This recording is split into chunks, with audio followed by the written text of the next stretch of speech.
Welcome, everyone. Thank you so much to our scholars for joining us. My name is Petra Alsoofy, and I'm the Outreach and Partnerships Manager at the Institute for Social Policy and Understanding.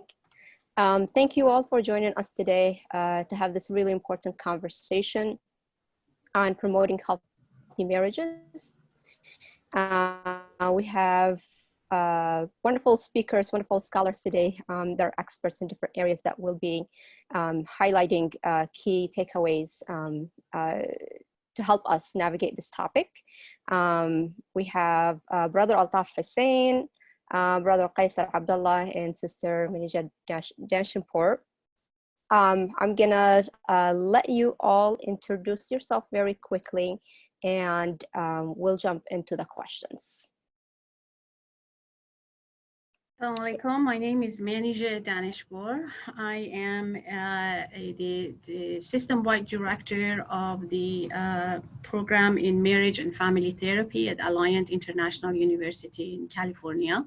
I oversee 5 different campuses across California, from San Diego to San Francisco. And I have been a licensed marriage and family therapist for the past 25 years.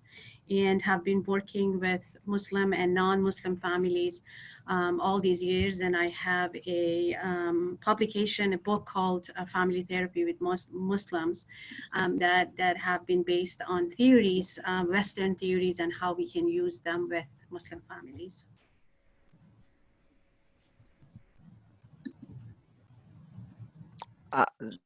My name is Quaiser Abdullah. I am a faculty member at Temple University in the Department of Communication and Social Influence. I'm also an imam at Quba Institute of Masjid Quba in West Philadelphia. And so those are the 2 professional areas that I would focus on in terms of the spaces in which I do spend a lot of time and do a lot of my work. Being in communication in the college, in communication and social influence, we focus a lot on communication and conflict resolution as my areas of focus. But my research also transcends into interpersonal communication and conflict as it relates to the family and healthy marriages. So one of my most recent piece of research was on what is the correlation or what is the relationship between religion or religiosity and marital satisfaction among African American Muslims. So we looked at some of the data around that, which may come up in the conversation later on today, inshallah. So. Great. So assalamu alaikum, everyone. Welcome. Good afternoon. I'm Altaf Husain. I teach social work at Howard University here in Washington, D.C. And I was joking with Petra earlier. It looks like I'm the only one in the D.C. office at ISPU. That's why I chose the background. But I am also the vice president of the Yaqeen Institute for Islamic Research and on the advisory board for the Peaceful Families Project. And I'm really grateful to ISPU for the work they've done in this area, particularly. And I remember serving as an advisor to the study that was conducted, and the report was released in 2014, 6 years ago. SubhanAllah, it seems so long ago, almost like in another century, given what we're going through now. And I'm really happy to be here. I know Dr. Quaiser personally, we've worked together before, and Dr. Manijeh is somebody who lives in my citations. So I haven't met her before, but the Daneshpour, M period is in my citations. So may Allah bless her for all of her work and her contributions. Thank you so much. Appreciate it. I'm going to hand it over to Sister Dalia Mogahed now, who will be moderating today's conversation. And take it over, Dalia. Thank you so much. Sorry about the technical difficulties in the beginning, but wonderful. Very happy to be with all of you today to moderate this important conversation. Dr. Daneshpour, let's start with you. Your vast experience, thank you so much for explaining your background, makes you very qualified to give advice right now to folks out there watching this webinar. What are some practical tips that you can offer to families who are in quarantine and and are looking for ways to strengthen their relationship and avoid the natural tension of being in each other's face all day. Mm-hmm. So we have to look at the uniqueness of the situation to understand what's happening with families. Because people are so close to each other and they have to be with kids and their partner more than they ever anticipated to be with. There are intergenerational traumas that are being activated. There are relational traumas that have been activated, and there are pre-existing challenges that they had before the situation, had conflicts before the situation, and all of them have been exacerbated.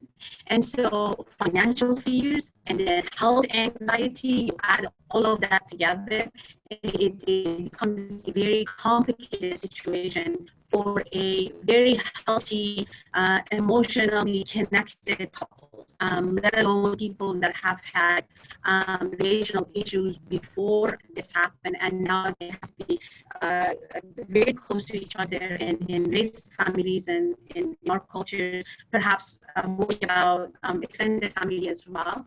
And so what happens is we know that couples and families have multiple stressors. The relationship takes a toll. It suffers more than anything is the couple's relationship. I'm working with families that have family members that are sick because of COVID-19. There are families that are dealing with already losses. My own family, my uncle died of coronavirus, and they couldn't have a funeral for him. No one could go to the site. They couldn't go visit the family, and so there are challenges that families are facing, even if they didn't have other issues. So we see fighting, flying, freezing, dissociative responses from people. Then the other part of it, all these unknowns that people are dealing with, and we want to give people advice what to do. First, we have to help them understand what's happening. And so all this information changing from how long the COVID-19 stays in the air, is it airborne, is it not? All of the news that we are getting over and over again impacting families. And so the biggest issue is how couples now disagree, even about cleanliness, about staying home, about who's going to go get groceries and come back. And so from the smallest thing that wasn't even an issue, even for the couples that are dealing with high level of conflicts, now it has become very real for them. So we are dealing with emotional, cognitive, and behavioral impacts of this. And it's very important for us to understand that as individuals, as scholars, that they are impacting us at all three levels, the cognition and behavioral and emotional. So what practical advice I can offer is in three areas. And that is, number one, flexibility.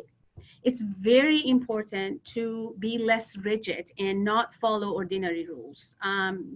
Kids sleeping a little longer, not following the rules that we usually follow during the day. So flexibility is number one. Actually, in our research, David Olson, who is one of the biggest researchers in the field of marriage and family therapy, retired a few years ago, about 10, 12 years ago. And when he retired, he said 27 years of studying couples and in their dynamics and coming up with all these different ways of understanding them. More than 100,000 couples have been studied.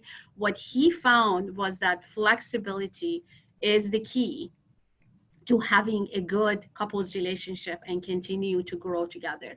So flexibility is number one. Adaptability is another one. It seems like we use flexibility and adaptability kind of interchangeably, but they're not the same. It means that you deal with drastic changes that happen suddenly and try to understand it and deal with it. So it's a little bit different than being flexible. And people that are adaptable, actually the survival of the fittest is based on being adaptable and say, okay, now we have a new situation. How are we going to deal with it? And the other one is plasticity, being open to receiving and processing new information, trying to understand what's happening, but not thinking that this is the last, because every day we hear something new and we think that's the issue. And so kind of getting and receiving new information and processing it, and then trying to say, okay, this is not a normal situation. We can do something about it together. The most interesting part of our systemic research shows over the years that the best response to processing stress is the caring for other people. It's very interesting that when we come out of our own fear and anxiety and say, okay, I need to worry about other people, we actually do better. Our relationships improve, because then it's not all about my own anxiety and what's impacting me. So in this situation that we are in, I was actually working with a woman that called me all the way from Iran, that her husband is had extreme obsessive compulsive rituals, and now is way worse. It's just unbearable. And so I was telling her, if you look at it from his perspective, and instead of looking at him and thinking that he's making your life miserable, imagine how miserable he is in a situation that he already had issues with germs and in cleanliness and washing hands and all of that before prayers and all of that. And now this has happened. So it's really impacting his response system. So I told her, instead of looking at it as an added misery to your life, have empathy for him, understand where he's coming from, what's going on with him. Tell him that I'm so sorry you are going through this. It must be so difficult for you to be in this situation and already have issues with cleanliness and rituals and things like that. So we see when people care for each other, their stress level calms down. And when you care for other people, the bonding hormones actually gets released. And so these chemicals actually help you feel better as you care for other people. Thank you so much. That was incredibly helpful. I know I took some of my own notes on that. That's I think something we can all take away from. I'm going to switch now to Dr. Quaiser Abdullah. You're a scholar of communication, as you mentioned, and conflict resolution, and you did a fascinating study recently on the connection between marital satisfaction and spirituality among African-American Muslims. What practical advice can you share that can help us understand conflict resolution, communication, and the role of spirituality in managing the inevitable tensions that we have arising from our current situation? Thank you, Sister Dalia. Assalamu alaikum once again, everyone. Bismillah. When we hear the words spirituality, communication, and conflict, each of them we can write tomes on them by themselves, right? They are heavy topics. So my challenge here today, or my goal here today, is to try to bring them all together in a way that we look at how all of these things impact each other to create more healthy and sustaining relationships. So I would be remiss if I didn't, or I would be not doing it right if I didn't touch on some quick definition things, just to make sure that we are talking about it the same way. So if we look at communication as just simply the two-way exchange of information, of messages that happens all the time at a conscious as well as at an unconscious level, meaning that sometimes we are communicating, we are very aware of what we are communicating. Other times we are communicating, we are not even aware that we are communicating. But the thing is that communication is always happening. We can't get away from it, right? There isn't a time that we aren't communicating something to someone else who is around us. And that being said, if it's always happening, the thing that we want to look at is the communication that's happening, is it constructive and therefore productive, or is it destructive and therefore dysfunctional, right? Or constructive and functional versus destructive and dysfunctional. And what we found is that when communication veers more towards the destructive, and I'll touch on what this might look like in a few minutes, when it veers more towards the destructive side, then we have a lot of dysfunction in our relationships that manifests itself in many things that we look at, some of the challenges around marriage. So what the research has shown, right, basically is that marriage falls apart for many different reasons. Some of the big things that come out of it, especially from the ISPU research that came out a few years ago, you have the in-laws, you have money, you have financial issues, you have infidelity, you have a number of other big items that that we can trace to the breakdown of marriage.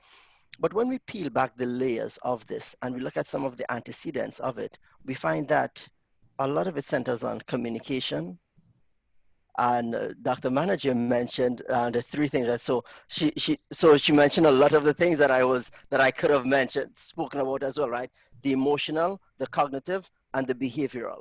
So when you peel back a lot of the reasons for divorce, even if it's something with the in-laws, right? So let's say we say, you know what, it was an issue with the in-laws that I was having that caused me to want to leave my spouse. When you peel that back, you can find something along the lines of possibly a communication breakdown that happened when one of the spouses should have spoken up or said something or spoken in favor of the other spouse in that situation, didn't do it, and it caused things to build up, right? Or if it was finances, hiding a financial difficulty, right? Irrespective of the sex or gender, as men, we may be very, let's say a financial difficulty hit, and we can absolutely touch on that right now, right? Because right now many families are in financial distress based on the changes that have been happening. So for some of us, we may decide, you know what, I have it under control, because we've come from a long line of workers who have maintained their families, who have kept things together, right? So I have it under control. I don't need to say anything to her. Don't worry about it. But hon, I know you're not working right now. I know you're not bringing in as much money as you were bringing in before. How are you going to manage that? Don't worry about it. I have it under control. And then 6 months down the line, then it becomes clear all of the things that were not revealed. So, and then now we see it as a financial issue, why they broke apart, but really it was a communication issue, right? When the thing first started happening, a big part of it was not communicating around it. So communication as an antecedent or root source or root causal factor of how marriages and how relationships break down is something that we see in a lot of the discussions that happen. When we speak of conflict, I just want to say conflict, think of conflict as a break in interaction, right? A break in interaction. Not necessarily a negative break in interaction, but just more a break in interaction that can possibly be positive or even negative. And this can happen in various ways. For example, as Muslims, our first connection is with our Lord, right? We all say that our first connection is with our Lord. We can have a conflict or break in interaction with Allah when we stop doing the things that Allah wants us to do, whether it be praying, whether it be fasting, the things that we are commanded to do. We can have a conflict or break in that because God wants something from us. We want something different. And there is a meeting of the wants or the needs or the methods of going about to accomplish that. So therefore we have a conflict or break in that interaction. But for this seminar, I really want to focus on the interpersonal ones, right? So a break in the interaction or the relationship between individuals can be a result of a number of different things. It could be because we heard something and our feelings were hurt. So that's an emotive response. It could be that we think we know something and we don't have all of the information. So we make some assumptions and go off based on that. It could be that we are trying to correct, quote unquote, correct something, and we are conflating what is right with what is preferred. And for many of us, when we think of what is preferred, it automatically translates into this has to be right in our mind. So we oftentimes go and try to correct something, or they just prefer it by trying to make it as though this is the only way that it can be done. And something that Dr. Manijeh spoke about earlier on, right? When the spouse is, this is the way I've always done it. This is the way it needs to be done, right? So let's say somebody hasn't been home washing the dishes a certain way and then stacking them a certain way. I'm a dishwasher person, right? I am the person who comes in and I would look at the dishwasher and rearrange the dishes in the dishwasher. Like, no, we need to put the cups on top. We need to put the plates at the bottom. It needs to be lined up a certain way, right? But let's say that is not something that I have been seeing all the time. But now with the kids at home and the kids putting it in the dishwasher, however they want to put it in, I need to figure out a way to communicate to my children and to the others in the household. All right, what it is that are things that challenge me. And then I also need to ask myself, is this something that is really an issue, or is it just a preference? What happens if the glass is at the bottom of the dishwasher? Is that going to cause a real major dysfunction in the family presently? Or is it something that I need to be aware of, or is something that I need to look at? So as we are looking at some of these things, one of the things that my research really looked at was, in a marital relationship, one of the biggest predictors of marital satisfaction or marital happiness was a family that actually had joint prayer together. So we looked at so I really looked at religiosity and spirituality, and Dr. Husain, yes, you were in my mentions as well there, right? For some of the research that you did. So we looked at religiosity and spirituality, and interestingly enough, religiosity and spirituality, they were not predictors of marital happiness. The one construct that was a predictor of marital happiness was joint prayer. And when we started looking at the research and digging into this a bit more and doing some factor analyses and stuff like that, what we realized was that it isn't so much just the act of prayer as a religious thing that we have to do, but more the act of doing something together. And this is supported by many other research studies out there, right? This idea of doing things together are ways in which we build healthy marriages and in which we forestall divorce.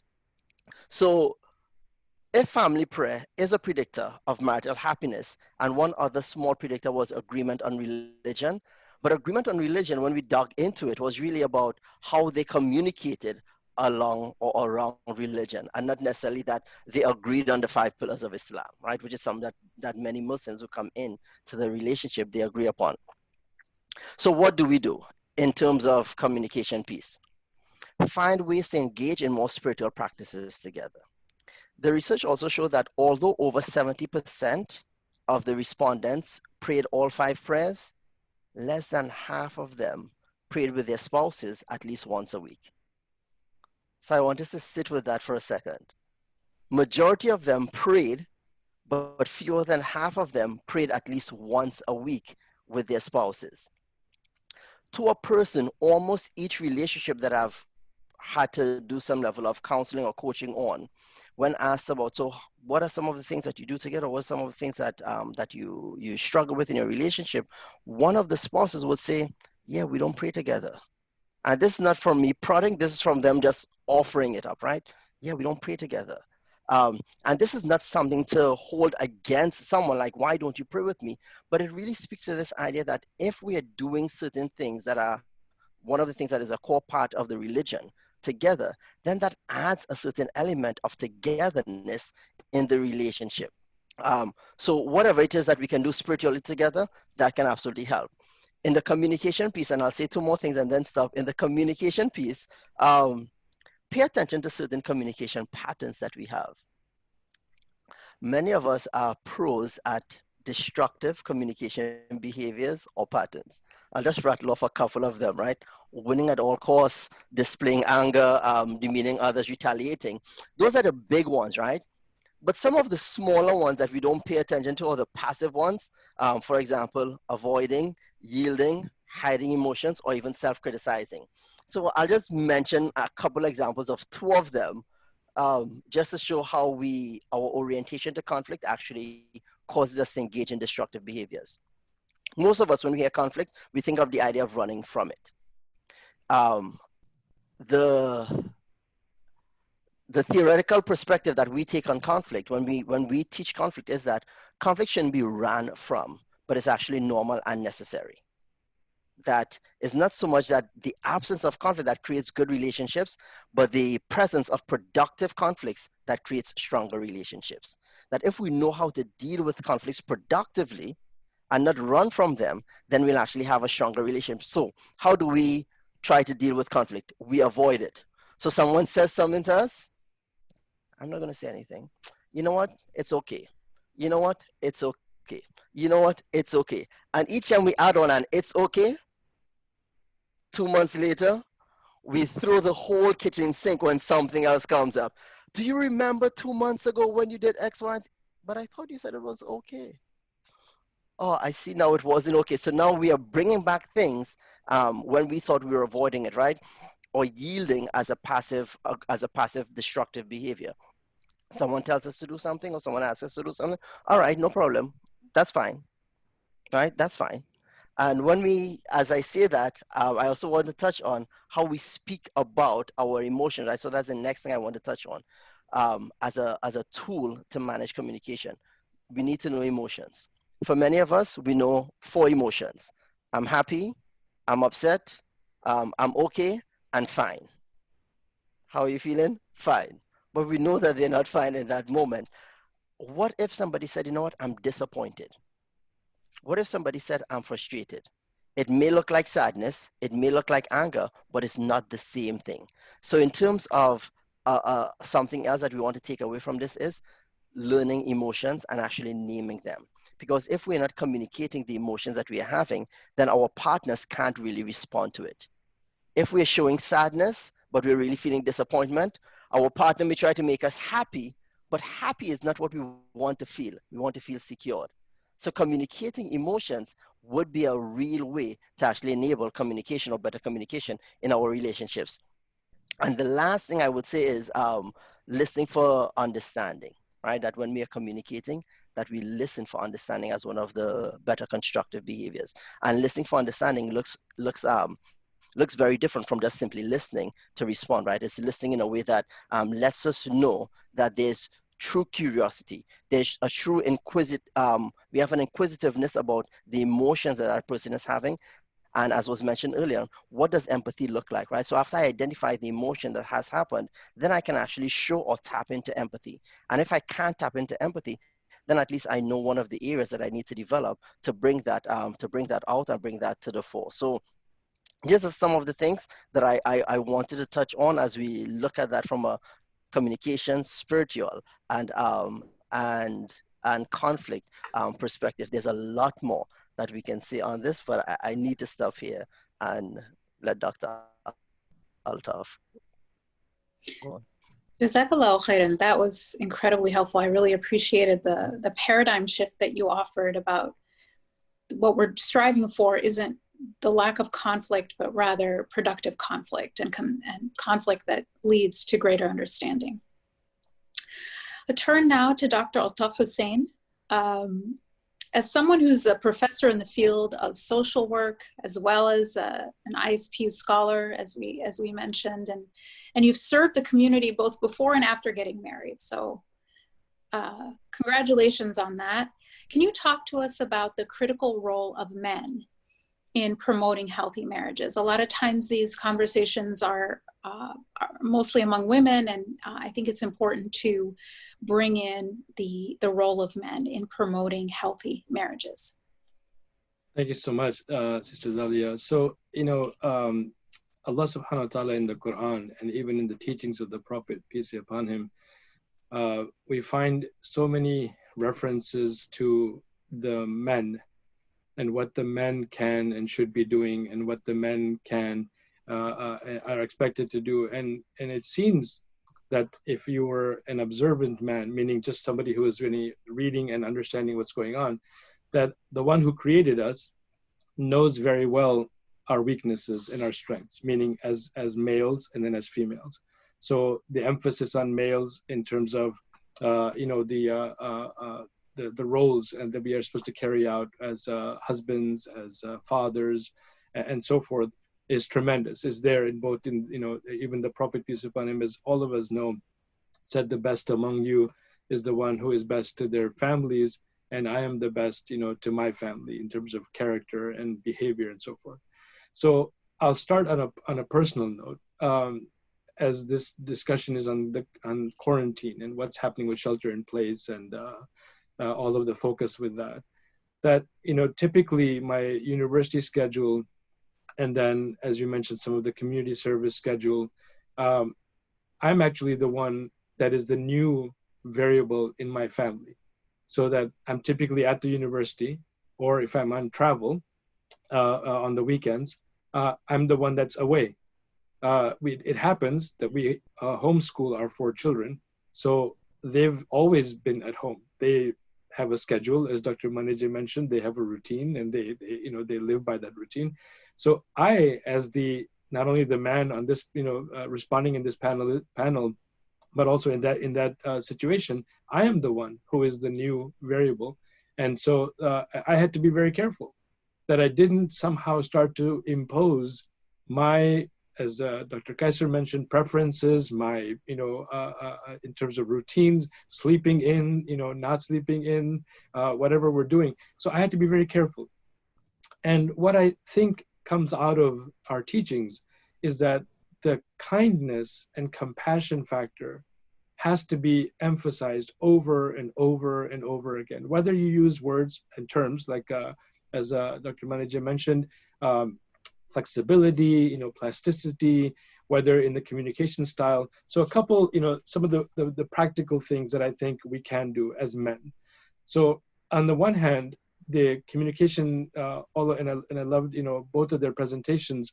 The communication here, what's interesting is now, typically what I was doing was, while I was away at the university or, in the community traveling, I would always make sure that my wife, the gap between my work life, my public life, and my private life was not very wide, meaning my wife had a good pulse of what was happening with me, my moods, some of our board meetings of other organizations. At school, I'm the chair of a department, maybe things happen, within the school. Those things cannot stay in my heart and my chest and my head. They have to be communicated. So I was able to do that because I'm away. So if I'm, texting or calling or whatever, now it's all happening at home, in the home. And so now I might think, well, she's right there. She sees it. She knows it. No, it's these earpieces. The earpieces are not letting anybody know exactly what's going on. So when I finish, I'm trying my best to say, oh, by the way, I'm about to go to this webinar, or we had this program, or we had a conference call about, some organization or my department, and things are getting, stressful. As with every university, there are obviously issues with finances coming up, to planning and budget. So I'm doing the, helping to keep that gap as minimal as possible, not forgetting that because I'm at home doesn't mean there's not still a gap or a potential gap. So I have to communicate and over communicate. And we're, even in terms of fundraising, we're talking about advising many organizations to over communicate with the donors. Let them know that you are okay, your organization has a plan, and that you're going to do your best to continue with programming and whatnot. Which reminds me, visit ispu.org, and please definitely continue to donate and to support our great organization. The other aspect of this comes with presence. And I think as men, typically, we also give ourselves sort of this entitlement. If it is you are the one who's working and outside of the home, there's an entitlement that somehow when I'm at home, I should have my time off because I'm out there working. It's just so tough on me and blah blah blah. And I think presence of mind, of body is often talked about, but presence of mind, body, and heart has to be there. Meaning that I now have to love the same children, the same spouse, the wife that maybe who has been taking care of all of these different aspects of home life while I'm quote unquote out there earning the money, right? Or I'm out there serving the community. The presence has to be real, so that it has to be that we actually make time so that the time for commuting is gone. So we're not driving anywhere to work or back or flying it somewhere. So use that time and say that time will be reserved for family. That the time that I would have spent in traffic for an hour, and we live in DC, so it's unbearable, that we spend that and we put away the phones, put away whatever, electronic sort of communication that we're having, and just focus on being there. And it's amazing. It's amazing. My own 6-year-old, we have a 17, 13, 8, and 6, 3 boys and a girl. The 6-year-old had a drawing. He wanted to show it to me. And I'm typically, in meeting mode, at this mode and that mode. And I said, show it to me. I said, let me see it. He shows it to me. He has a sun, which is yellowish in the top of the paper. He has a little bit of the sky colored in bluish. Then he has brown and green on the bottom. And I said, explain. So he said, in that presence moment, I would have never had a chance to, I might have said, let me look at it later, whatever. I just wanted him to tell me. And he said, the sun is the sun. The sky is there. The grass. I said, where are the people? He looked at me straight to my face. He goes, Corona. Nobody's going outside. I was, subhanAllah. I said, the 6-year-old has internalized the environment. He has caught on that this is a new phenomenon. And we are now going to be living in this sort of environment. And so he doesn't even put people outside. Like that could be the advertisement for all the government things about stay at home. It could be his painting. That's it. So presence is a key. Second is role modeling. And I think this is where we as men often forget how much influence we have. All the research on fatherhood, always talks about the cues, cues, cues that our children take from what we as men do when we are at home and even when we're away, but especially when we're at home, right? So what is that role modeling like? In communication, what is my style? Am I taking the drama of meetings coming out into the family and then being disrespectful, being very short, being not as flexible as Dr. Manijeh mentioned, being somewhat overbearing because I'm bringing that negative energy and tension from those meetings into my interactions with my family. So in that role modeling, I have to be sure what is my communication style, as Dr. Quaiser mentioned, but also my tone. Is it dismissive? Is it disrespectful? Like, is none of what's happening at the family level important? Because, out there, the university is going through stuff, other organizations are going through stuff. This is nothing. No, for the family, this is everything. This is it. They have no outside interactions. They're not leaving, even grandparents, if they're still alive from any families. Alhamdulillah, we're blessed, my parents, my wife's parents. So it's all on WhatsApp. It's all on FaceTime. It's all on Zoom. It's electronic. But that's the biggest thing going on with them. I can't dismiss it. I can't be dismissive. I can't be disrespectful. And that tone is very easily captured, especially because we have 3 boys and a girl, both sides. The boys are watching and saying, wow, that's kind of weird. Like, is that how you talk? Right? Is that how we should be talking? And the girl is watching and saying, wow, that's interesting. Is that how my brothers will speak to me now? Or is that how my future husband, she's 8, hopefully she's not thinking anything about marriage, but my future husband will speak to me, right? So role modeling in terms of that, but also role modeling in terms of behavior. So communication is one, but behavior. And here, it's amazing. The men are the imams of their homes to lead the family in prayer. So the research that Dr. Quaiser cited is brilliant, because if you think about it, if I'm being lazy in my acts of worship, if I'm sort of, not, just kind of, giving myself a lot of, leeway. I was up very late at night, so I'll pray Fajr on my own. You guys pray, the children should get up. No. How about you model that behavior, which we do, we pray at home, because typically they're homeschooled, but now we pray all 5 prayers at home on time. Everybody has a role. Somebody will spread out this, the prayer mats. Somebody will make the adhan and iqama. Somebody will, help us, remind us to do some, adhkar and remembrances after prayer. Everybody is involved. Why? Because the man is setting the tone. Why is that critical? My wife and the mother is always setting that tone, but I'm the new variable, as I mentioned when I began. So I'll pause there by reminding us that in the Quran, in Surah An-Nisa, which is the woman is titled the women, verse 19, a middle part of that verse. Actually, Allah Subhanahu wa Taala says, "Wa ashiruhunna bil ma'ruf," and live with them with kindness. Ma'ruf is an amazing term. You could go on and on discussing it, but it's literally saying in a way that you are known to them.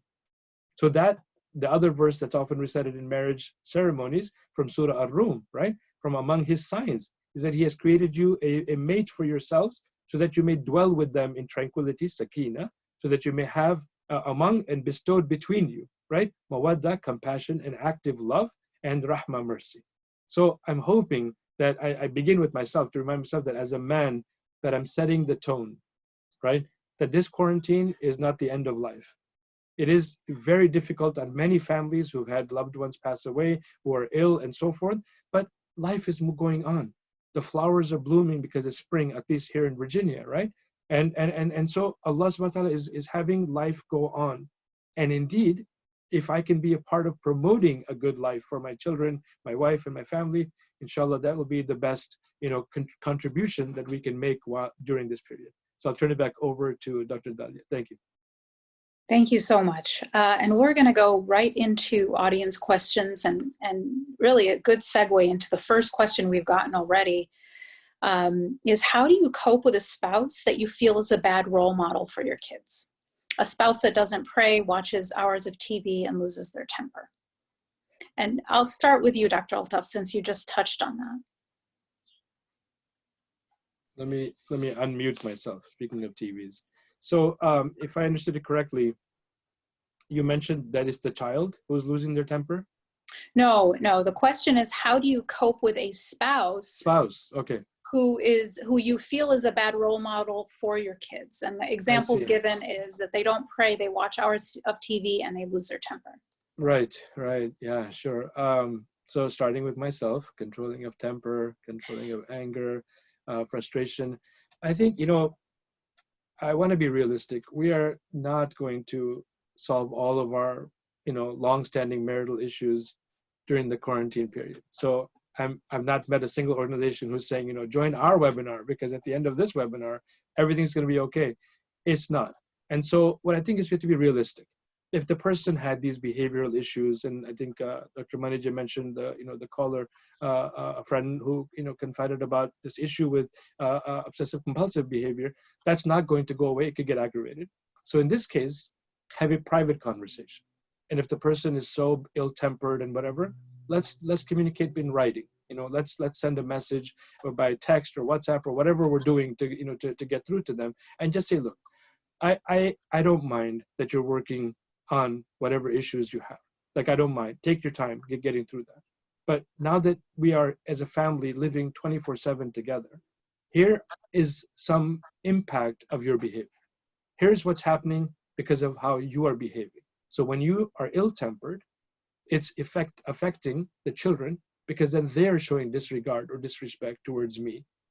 And in some ways also back towards you.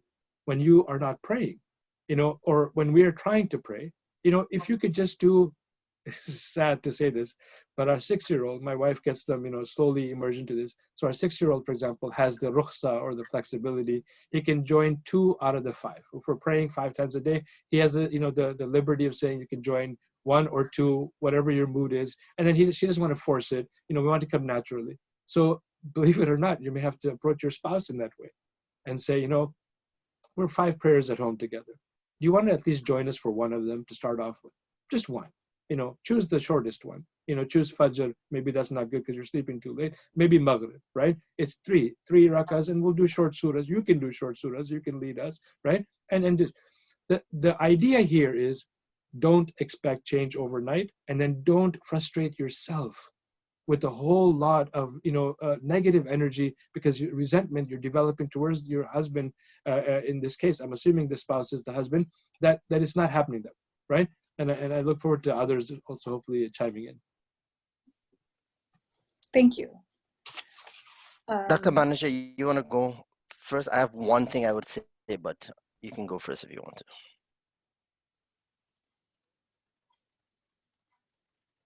Okay, go ahead, sorry. So I think just picking up from where Dr. Altaf left off, one of the things that you can do is start off with from appreciative inquiry, right? Bring the family together, so that way you're not coming at them directly. You're not doing this, I need you to do this. But what are some of the things that we do well as a family? Because unless this person was terrible from the gate, right? Like you saw them, wherever you saw them, and they just had red flags, right, running up and down their face, and you're like, you know, yeah, that's the one with all the red flags that I want. There has to be something, right? There has to be something there that they're still doing well. So I think start from the position of appreciative inquiry. What are we doing well as a family and individually? And then you can move into what are some of the areas in which we can actually shift and do things differently. You know, and if you have kids who are old enough to share, who are communicative, and even as young as 6, 7, have them involved in this conversation. So that way, now you have everyone involved in it in terms of what they're doing well and what areas they can self-identify that they're going to shift in. Because one of the things that we have learned is that there's no amount of words that we can say to someone that will make them change, right? You cannot convince someone to change.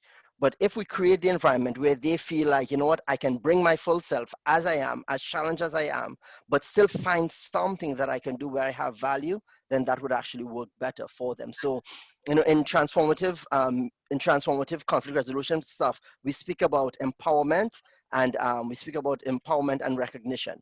They want to feel empowered and they want a certain amount of recognition, and creating that for them, creating a space for them to experience those two things can actually move the relationship forward or change your behavior. Dr. Altaf and Dr. Quaiser, you said it all, mashallah. What I just want to add as someone who is a relational therapist and look at people's relationships, what I ask people often is that what is your part into what is happening in a relationship? Because very often we can see another person's behavior, but what is very difficult for all of us is to see our own contribution to the behavior.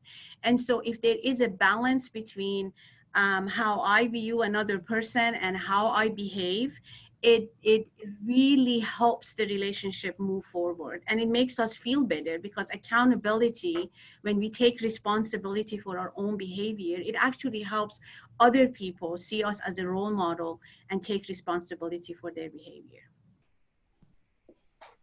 Thank you so much for that. The next question is this: Salam, any advice for newlyweds who were engaged for a year in a long distance relationship? How much time do we have? It's long distance relationships have their own set of difficulties, and it doesn't matter cultural background, it doesn't matter how long you have been in a long distance relationship. Again, adaptability, flexibility, plasticity. Try to be adaptable, try to be open to getting to know the other person, and don't bring old expectations into what you thought is going to be part of the relationship, because many of us make our lives together miserable because of the expectations that are not even realistic. It's not based on anything other than, unfortunately, sometimes Hollywood movies that we think we need to be treated this way. Those are just movies. It's not real. No one's relationship is perfect. And what works is to try to understand each other and give each other a break. Absolutely. And so I'm reading into the question that long distance relationship, and then you started living together. Once you've moved into the threshold of living together, you've crossed that threshold of living together, it's a whole new relationship. Mm-hmm. So although you've been, you know, around each other for a year and you think that you know the person, you really haven't met that person or known that person until you actually start sharing space with them, right? Anyone who has worked in an office space where you're now working on top of each other in cubicles, you know exactly what you're talking about, right?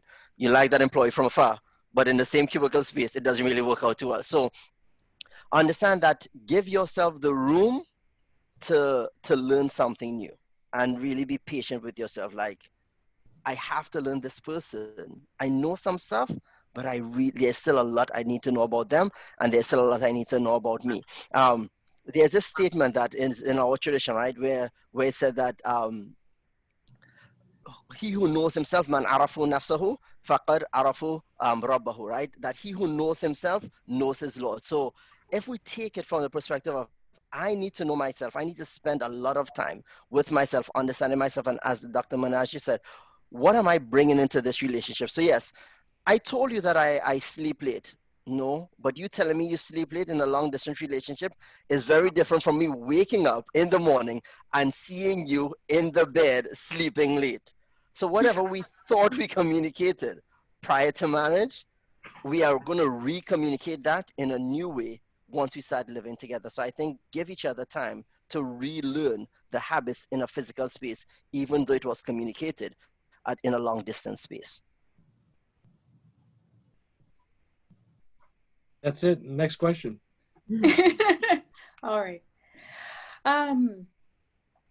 So let me ask this question. According to ISPU research, as you mentioned, the reasons for divorce in the Muslim community share all the things that the general public has. So everything from money issues, infidelity, and so forth. But we have additional things, especially dealing with multi-generational families all living in one household, specifically, as mentioned before, the role of in-laws. So with multi-generational families more and more common as parents age, what is your advice for a harmonious household that is multi-generational? I can start because I had a question recently with a young man who was pursuing a prospect or in discussions with a prospective candidate for marriage. And one of the things he was trying to tell her was that he is very, beholden to his parents, and he wants to, to take care of them. And he is hoping, that she would understand that they would be living with, their parents. And I think the challenge there is that, almost like a romanticized way, we hear about these stories, like, oh, back in the day, we all lived together, one common kitchen, and nobody ever locked the doors, and no virus of any kind. And then and look at your generation, like you messed it up. So my thinking is that as much as you love your parents, this is now a new phase in your life. A new phase, by the way, we don't talk about this, but there's no contract between parents and children. It's an assumed blood relationship. Yes. But when you marry, the Quran actually calls it mithaqun ghalid, that you've actually taken from them, your spouses, a sacred contract. So that can't be adjusted or surprised, or any element of it, sort of last minute changed. That has to be spoken about. So what are some of the things? The multi-generational household, and I'm talking about at the beginning. So already prepare them to say that, what, we will have a separate apartment, or separate, like there's the in-laws quarters or whatever. We will have a home of our own. And my parents are living, for example, on another floor, and there'll be privacy. Something has to give. Because if it's the case that she can't have, most likely it's the woman, she cannot have her privacy. She cannot feel like she's in her home without just, there's so many even American sitcoms that you refer to that, well, Everybody Loves Raymond. I mean, you just can't have the parents just showing up, even if they just show up with a big pot of new, freshly cooked food. Yeah. This is not it, because this is not how that's going to go down. So my thinking is that it's a new uncharted territory in the American context.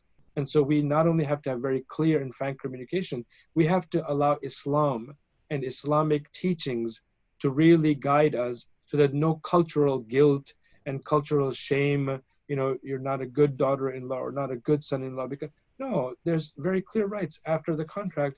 When the contract is being signed, you have to agree upon upfront that these are the stipulations of the contract. And if she says, I can't do this, then you have a problem on your hands, and you may not even get married. But if you do end up having to host your parents and actually have them move in because of age and illness and whatever, then even before that, you have to have a discussion to say, look, this is going to happen. Let's try it on a temporary basis. And if not, then I have to pitch in with my siblings and get a close by apartment, or as painful as it sounds, a residential facility, where our parents can get the care that they need. And it's not that you, my spouse, are now becoming the caretaker for my parents or our parents or whatever the case is. Thank you. Anyone else want to contribute to that question? I think he did such a good job, mashallah. Yes, definitely. I would just say, absolutely, validation. Both the in-laws as well as the spouse need a certain amount of validation, right? And they need to feel that you're hearing them, even if you feel powerless to actually fix the situation, right? Whatever it is. And as somebody who had a spouse who lived with my mother, I can definitely understand some of the challenges around that. So thinking about validation and however that can happen for the spouse as well as for the parent, and what challenges they are bringing to the situation, that I think that helps to go a long way. And I just want to add that in collectivistic way of thinking, that generations are very close to each other. That's why we talk about intergenerational trauma, that what has the previous generation has suffered, they bring it to the new relationship. Oh, when I was a daughter-in-law, when I was in your situation, when I was young, I lived with my in-laws, and so it becomes about the previous generation, because they have more power, they're older, they have bigger needs than the younger generation, and so the rule should be the new generation has to have enough space to build this new relationship without having the guilt and shame of the previous generation, so they can move on and have healthier families. Because then it continues. Then the daughter-in-law says, well, this is how I was treated, then I'm going to be treating my kid the same way. And then it continues, unfortunately, in our families. Yes, absolutely. And the point about romanticizing earlier generations is very important, since many of the current elders did not take care of their parents because their parents were in a different country and they were here, but have a certain expectation in their mind of what that looks like, even though they've never actually themselves done it. And we only have really time for one more question, unfortunately. But I'll ask this one here that came up. If your spouse is upset about something which you have addressed and come to a conclusion about, but they are still upset and they say they are processing, how much time is acceptable to give them? Weeks, months? I think this has happened probably to everybody, that you think you've concluded, but then someone's still hung up on it. If I may, it really depends on the situation and the content and what has happened. But the general rule is that if somebody is still bringing something up, it means that it hasn't been processed the way it needed to. And so for the spouse that is suffering the consequences of the other person not forgiving, it always helps to say, what can I do and say to convince you that we can move on from here? It's always putting the responsibility on the person that is hurt and say, please tell me what are the parameters of what I need to do so we can move on. So the person can take responsibility for the hurt, and then hopefully the healing process becomes sooner. But we never know if it takes 1 year or 17 years of someone bringing something up and say that hasn't been resolved. And one thing I would add here is that when we say addressed, what does addressed look like? So from my perspective, I may have listened to you. Okay, I'm sorry. And for me, that may have been addressed, right? But I didn't really give you a chance to explore. And maybe what you said today was part of it. And after you heard me say I'm sorry and you went and you slept in it some more, there's some more stuff that is coming up. So you're still not done. And you come back to me, but you're going to rehash what I already apologized for before you even get into the new stuff that you were dreaming about last night, right? So for me, in my mind, I'm like, oh, wait, we did this already. Why are we rehashing this stuff, right? But no, one of the challenges is to sit with it. And this is tough, right? Resilient listening and resilient pursuit of this relationship, that you're sitting with it in that tough moment, even though you might be the guilty party, because nobody wants to be reminded how wrong they were, right? You have to sit with that and give them that time as best as you can to bring it up as many times as they need, to a certain extent, so that they feel heard and they feel listened to, and not just they feel like you apologize to just move on and move away from it. And of course, there's a lot more nuance to this, but that's a 30-second answer as best as I can do in this moment. Just two quick things, and just to build on that, we mentioned obsessive compulsive behavior before. Islam has so many beautiful aspects of our religion, right? So for example, you washing for wudu 3 times, that's the expectation, 3 times. And so you should be clean after that. When now you're fighting, discussing, arguing, whatever, I think the challenge is that 2 factors come into being. Waswasa of shaitan, that is not fully resolved, that you didn't get to say everything you wanted to say, you want to go back and say it again. And then the second thing is just this notion of trying to be, if you will, expressing closure. So what I'm finding is that it's helpful at the end of something like that to say, I just want to be sure. For now, does this address all of your concerns? I hurt you, I apologized. Is this sufficient? Some men process things in the moment, regrettably, often, and expect that everything is resolved at that moment, while women are, thinking about consequences, impact, long-term feelings, emotions. And so you may have at least moved on from that discussion. And as Dr. Quaiser mentioned, conflict is an interruption. So you may have interrupted and then reconnected for that minute, but the longer term, you can say, you know what, let's address the rest of this a little bit later, if something has to be addressed. So because because you're in quarantine for now, for example, and you have to address the needs of the kids. You have to go to work, you can get on a meeting, whatever, but at least address the immediate pain that those words or those actions might have caused, and then apologize, and then give space to say, but we will pick this up. And I regret that this happened. We will pick this up. And when you pick it up, end with closure and say, now have we, pretty much addressed it? If not, then let's, review quickly what we went over and what's still outstanding. And if need be, write notes like memos and whatever. We have so many devices on our phones, just something to say, here's what we'll pick back up. We're going to pick back up here. Is this agreed upon? And then try that, inshallah. I'm talking to myself first, by the way. Well, one technique I learned from mental health professionals is it can be helpful to mirror the person back and tell them what you hear, help them feel understood by telling them, here's why you are upset. And that can sometimes help the person feel heard, and that can be helpful for their processing. Thank you so much to our panel of experts. We are so grateful, and for everyone who joined the webinar today. Make sure to provide your feedback by answering these questions. And the link is in the chat box. Please just click on this link and answer this 3-question survey to let us know what you thought of the webinar. And with that, we will close. Jazakallahu khairan. We'll keep this up for another minute so that you can click on it, and then we will end the webinar. Assalamu alaikum. And don't forget, Shukran. Thank you very much, everyone. Be safe. Stay corona-free.